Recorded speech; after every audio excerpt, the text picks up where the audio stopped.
Hi there. Today we're going to be thinking about what happens to an economy when the government imposes a new tax. And the inspiration for this came from a Parks and Recreation episode, Season 5, Episode 2, Soda Tax. So I've linked to a Wikipedia summary of the episode in the comments, as well as to Crave, where you can go and watch this if you're interested. Now, if you do decide to watch it, I'll warn you that there's about 30 seconds at the beginning that are a little bit fat-phobic. So if this is something that's going to be upsetting to you, I'd say just go ahead and skip that 30 seconds. And I've put timestamps in the comments so that you can do that. Okay, so do you have the results of the study? Yes, and they're great. Your tax on soda would definitely lower diabetes in this town. Oh, I have a great prop for the meeting. This is the amount of sugar that the average Pawnee 10-year-old consumes from soda every month. That is gross. It's gross. All that sugar? It's really gross. What a powerful image. What are you doing?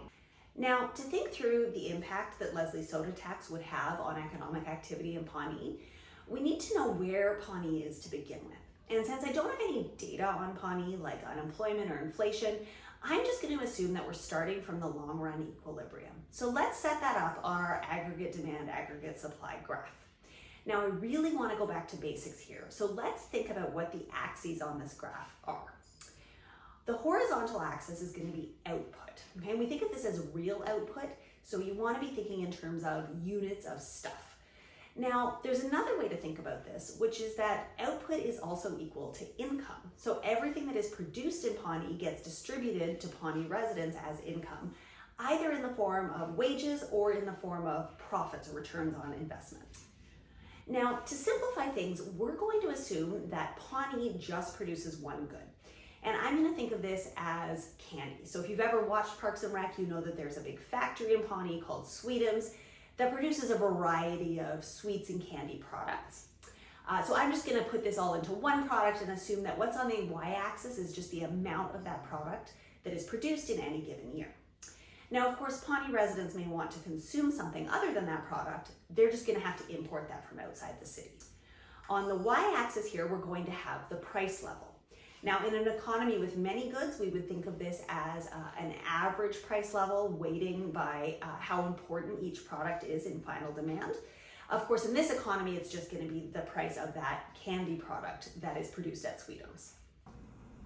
Ms. Pinewood, recently many of the local restaurants have changed their small size option to a whopping 64 ounces. That's correct. And it's great for the consumer. More bang for the buck. Are we putting bargains on trial here? Well, Punchburger just recently came out with a new 128-ounce option. Most people call it a gallon, but they call it the regular. Then there is a horrifying 512-ounce version that they call child size. How is this a child-size soda? Well, it's roughly the size of a 2-year-old child if the child were liquefied. It's a real bargain at $1.59. Now let's set up our aggregate supply curve. So this supply curve tells us how much Sweetums is willing to sell at any given price level for its product. So to think about the shape of this, let's assume that to produce candy, you're going to need a few things. You're going to need a factory, and that factory is going to need some machines. You're going to need some workers, and you're going to need some raw inputs, so things like high fructose corn syrup, chocolate, nuts, all of this other stuff that goes into the candy product. Now, let's assume that you need a certain number of machines just to be able to produce anything, right? So let's say there's 5 different kinds of machines that you need in order to make this product. So we're gonna have those 5 machines in the factory. And let's say you need at least 1 worker per machine if you wanna produce at all. Now, let's say if we had 5 workers and 5 machines, they could produce something like 1,000 pieces of candy a day. So anything between 0 and 1,000 pieces of candy per day is going to cost the same for the Sweetums factory. And so they're going to have some price that they require in order to be able to sell it. That's the price that just meets their costs of production. But they're going to be willing to sell anything from 0 to 1,000 pieces of candy a day at that price. And so at low levels of production, we tend to think of the supply curve as being horizontal. Now, let's assume that Sweetums wants to produce more than 1,000 pieces of candy. To do this, it's going to have to add some of its inputs, right? And in particular, it's going to need more workers and more raw materials. Now, the problem here is that when we add more workers, holding the number of machines fixed, we're not going to get a one-for-one increase in production, right? So those first 5 workers, they could produce 1,000 units a day. If we add another 5, those extra 5 might only add 800 units a day, right? And that's because they're sharing the machines with those initial workers, and you're gonna have some kind of overlap or inefficiencies as the 2 workers try to share the machine. And so producing the next few hundred units is gonna cost more than it did to produce the first 1,000. And you can tell this story for the next 1,000 units and the next 1,000 after that. And so over some intermediate range of production, we're going to see that each unit costs a little bit more than the last. And this means that Sweetums is going to require a slightly higher price in order to sell an additional unit as we increase the number of units. So in this region, the supply curve is going to be upward sloping. Finally, we're eventually going to hit a point where the factory just really can't produce anymore, right? Even if we added extra workers, it's so crowded, we just wouldn't be able to get any more output out of them at the moment. And this is the region where the aggregate supply curve turns vertical, right? Even if consumers are willing to pay a really, really high price for the product, the factory simply can't produce any more of the candy product. Now, one thing to note about the curve I just described is that this is a short run curve. This is what the firm is willing to produce at a given price with the existing amount of machines and capital that it has, and given the input prices that it faces for labor and for those raw materials I mentioned. Now, of course, if we hit the capacity constraint over the longer run, the firm could choose to build a new factory. In the short run, however, we tend to assume that these, things like factories and machines are hard to adjust instantaneously. The price that Sweetums needs to produce a certain amount of candy is obviously going to be dependent on how much it costs to produce that candy. So say that there's a surge in demand nationally for high fructose corn syrup and that the price for corn syrup goes up. This means that Sweetums is going to have to pay more for one of its primary inputs. And that means that it's going to require a higher price in order to produce the same amount. So when something like that happens, we think of the supply curve as shifting up. This means that the firm is going to require a higher price to produce the same amount of output. You can also think of this as the firm is willing to produce less output at the same price. Now, suppose Sweetum is producing at a really high level of output, really close to that capacity limit. What that probably means is that they're going to be paying their workers overtime, right? So they're the only employer in this economy. It means that the unemployment rate in Pawnee is going to be really low in this case. And they're probably going to be running their machines at above the optimal capacity, right? So machines periodically need to be stocked to be maintained or repaired. But if they're running them all the time, if they want to produce as much as possible, they're not going to be able to stop and do that. So the factory can produce near the capacity threshold for a little while, but they probably can't keep doing it permanently, right? And that's because their machines need a break, their workers need a break. If the unemployment rate is really low, there's going to be some upward pressure on wages. So for a variety of reasons, the output at really high levels is not going to be sustainable in the long run. Conversely, if they're not producing a lot at a given time period, they may not be making full use of all of their resources. There may be some machines that are sitting idle. Their machines may have more downtime than they strictly need. There may be unemployed workers in the economy who are not producing. And so when that happens, we say that the economy is below its capacity. Now, somewhere in between these two extremes is going to be a level of output that is just consistent with using your resources effectively, right? And so in the case of Sweetums, this is going to be the machines are running most of the time, but they're getting just enough time for that maintenance and repair. The workers are working full days. There are enough of them, but they're not working overtime. They're not being pushed to their limit, right? This is the place where if the factory was always producing at this level, it would be sustainable. They'd be able to keep it up, but they're using all of their resources effectively. And we call this the long run aggregate supply. Now, we tend to think of this as a specific level of output, and we just draw it as a vertical line on the graph. Okay? And so at any given moment, the level of output in the economy may be above or below this, but in the long run, it's going to tend back to this level. Councilwoman, in honor of your never-ending quest to personally babysit each and every American citizen, I went to Punch Burger and got myself a number 2. Double bacon grenade deluxe, hash browns, chili cheese fries, and 1 poached egg. Ugh, number 2 is right. I also picked up a 64-ounce Sweetums Sugar Splash. Damn it, I love this country so much. So now we can think about the demand curve. And the demand curve is just the sum of what people in this economy want to buy at any given price level. Now, when I say people, I'm really thinking about 4 different groups. I'm thinking about consumers, businesses, the government, and people from outside of Pawnee who may want to purchase some of Sweetum's products and bring them to another town. And so aggregate demand is made up of those 4 components: consumption by households, investment by businesses, spending by government, and net exports. Now keep in mind that Pawnee's GDP is entirely made up of this candy product, right? So what people in Pawnee are going to consume is going to be made up not only of this, but also of some imports from out of town of other kinds of products. Now, of course, if the price of this candy product is really high, all of these groups are going to tend to reduce their consumption of it. And then as the price falls, they're going to want to consume more. And so the aggregate demand curve is going to be downward sloping. Now, the aggregate demand curve describes how much people want to buy of that product at a given price level. Now, of course, this can change with a variety of factors. So one of the factors we often think about is consumer expectations of future income.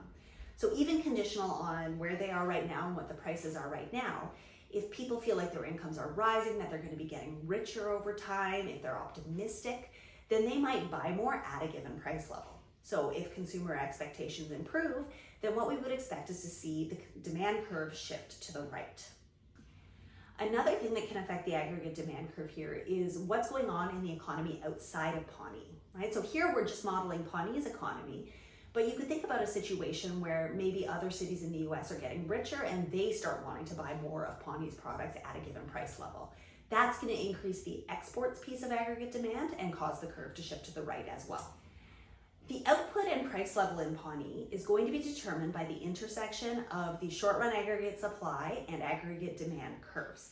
Now, in principle, this can occur anywhere on the graph in the short run, and then a variety of adjustment mechanisms will kick in to get us back to that long-run aggregate supply curve. And we'll save that discussion for after we've thought a bit about the impact of the tax. For now, I'm just going to assume that the Pawnee economy is initially at the long-run equilibrium, which means that the aggregate supply and aggregate demand curves intersect at a level of output that is on the long-run aggregate supply curve. Calories. Okay. I think we're done here. Thank you so much. Oh, Councilwoman, one more thing. If your tax bill passes, local restaurants will hurt badly. We'll have to lay off about 100 people. You're bluffing. She's bluffing. Are you bluffing? The second your tax bill passes, this press release goes wide. See you at the meeting. Leslie Knope soda tax forces massive layoffs. Oh my God, and we need some sugar. Leslie, stop it right now. Now we're ready to think through what happens if Leslie is successful in passing the soda tax. Now, the episode is really about a tax on soda specifically, but I'm going to assume that it applies to all products that have a high level of sugar content, so that they're going to affect our main producer here, which is Sweetum's candy. Okay, so let's assume that this is a 20% tax levied on the producers of sugary goods. We're also going to assume that the tax applies whether Sweetum sells its goods in Pawnee or outside of Pawnee, just because I don't want to have to think too hard about different price levels in different places. Now, if the government is charging a 20% tax on the sale of each good, then that is going to raise Sweetum's costs by 20%. And that means that they are going to require a 20% higher price in order to sell each unit of candy. And so what that means is that the price level for consumers of Sweetum's goods has risen by 20%. And so we represent that by a shift in the aggregate supply curve. When the short-run aggregate supply curve shifts in, we're going to wind up at a new lower level of output and a higher price level. Now, consumers here are buying less sugary stuff because the price is higher. That's moving along the aggregate demand curve. What has shifted here is the cost to the main producer in the town, which means that they require a higher price in order to sell each unit. And so we end up at a new intersection point with lower output and higher prices. Now, we can't see anything about the labor market directly on this graph, but what we do know is that as we've moved to this lower level of output, Sweetum's has had to lay off some workers. They're now producing less, so they don't need as many workers. What that means is that unemployment in Pawnee is going to go up. And so we have a higher unemployment rate in equilibrium.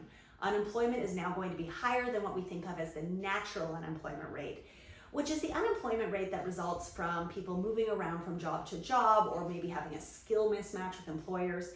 On top of that, we've now added this cyclical component, which is induced by the soda tax. Now, let's think about how the economy adjusts back to its long-run aggregate supply curve. So there's really two ways that this could happen. The first one is through the labor market. Because we have higher unemployment in Pawnee now, there may be some downward pressure on the wages of workers at the Sweetums factory.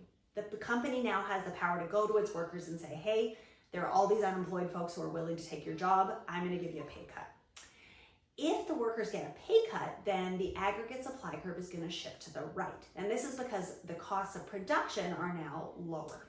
Notice that if the economy adjusts in this way, then the government hasn't achieved its goal of reducing the consumption of sugary products. The decline in wages exactly offset the increase in costs from taxes, and so the economy is producing exactly what it was before and selling it at the same price. Another way for the economy to adjust would be if the aggregate demand curve shifted to the right.